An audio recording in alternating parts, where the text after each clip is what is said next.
Hello there.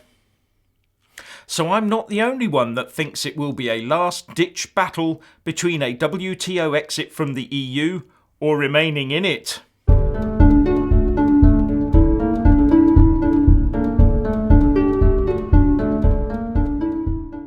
For the last few days I've been laying out why I think at the end of the day the Brexit battle will culminate in our politicians in Westminster opting either for a full no-deal WTO Brexit or voting to revoke the Article 50 notification, thus reversing Brexit completely.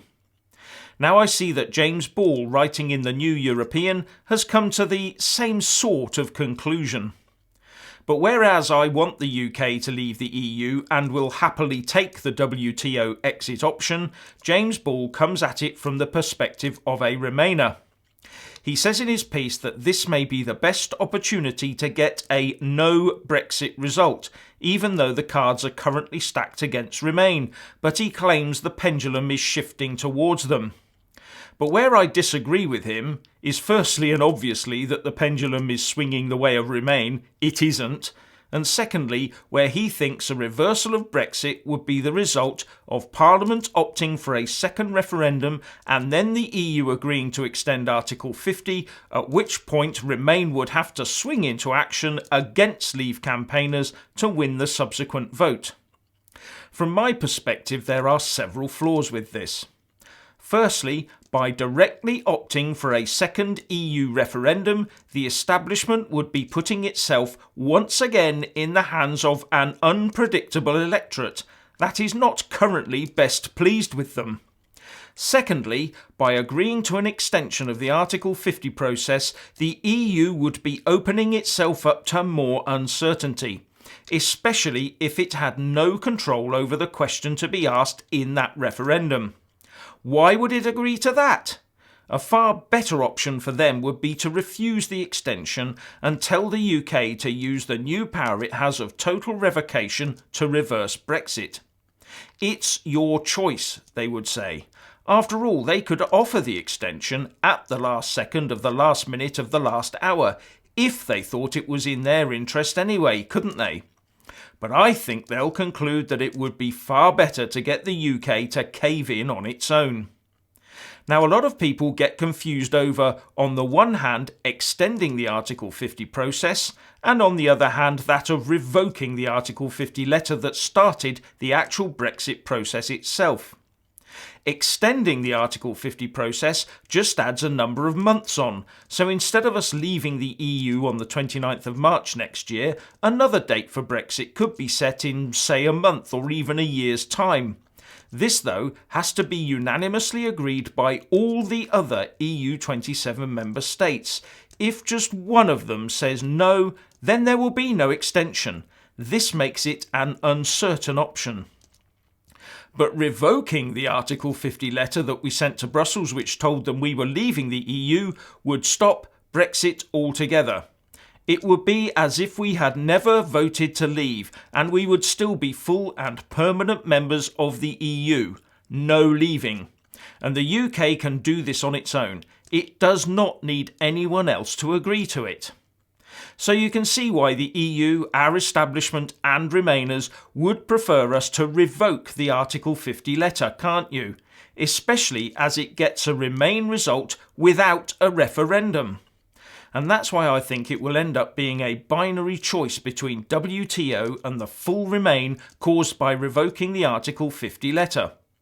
But how would that choice be forced on MPs to make, you ask? Well, first you ditch Theresa May's terrible deal. Then, with a WTO exit staring you in the face, you get government to cave in and look at the possibility of holding a referendum. You then approach the EU, who refuses to give you an Article 50 extension as discussed earlier. As there's now not enough time for a referendum prior to the 29th of March Brexit Day deadline, then it would be up to our Remain-minded MPs in Westminster to choose between WTO or revoking Article 50.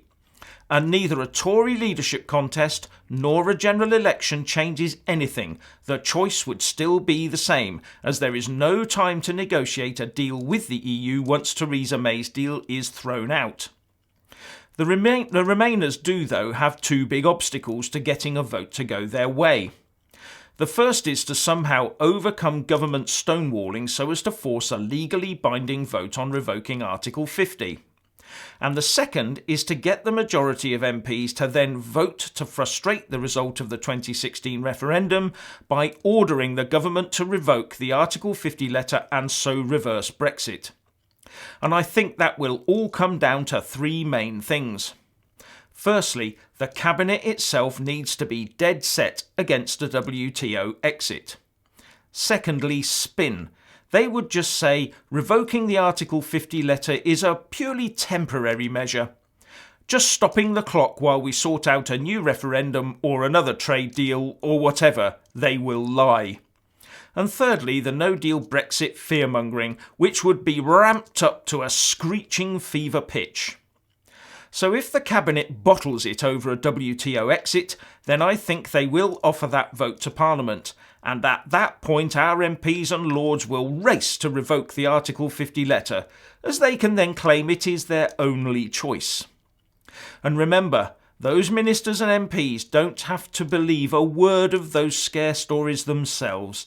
They just have to believe that you do. The Leave campaign must be ready in the new year to dismantle every WTO horror story Remain comes up with and continue talking about the political and economic costs of the EU. It is also vital that as many Leavers as possible sign the petition to leave the EU without a deal in March 2019, which now has over 250,000 signatures and growing. I've left a link to it in the descriptions box below. And also throw in that, were we not members at the moment, looking at the state of the EU right now with calls for more powers for Eurocrats and problems all across the continent, would you really want to join and be a part of that today? So, please let us all know what you think by leaving a comment below, and thank you for watching. Please do like and share this video, and also subscribe to my channel. And when subscribing, please do remember to press on the little bell next to the subscribe button. That way you'll get an alert every single time I put up a new video. Thank you very much for watching.